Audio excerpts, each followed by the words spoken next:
Ayan, nagluto tayo ng sinigang sa miso, guys. Ayan, sarap nito, guys. Anong masarap yung tiyan niya ba? Nagluto pala ako ng sinigang sa miso. Ayan, sarap nito, guys.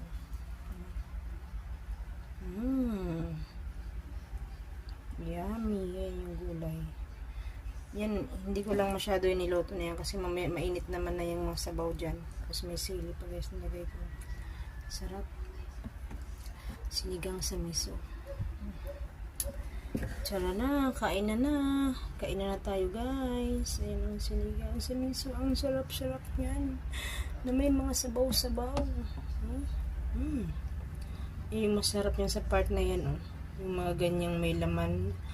Yung mataba-taba niya ba, ayan, oh. Yung masarap dyan. Yung may taba. Sinigang sa miso. Yummy. Let's eat, guys. Tara.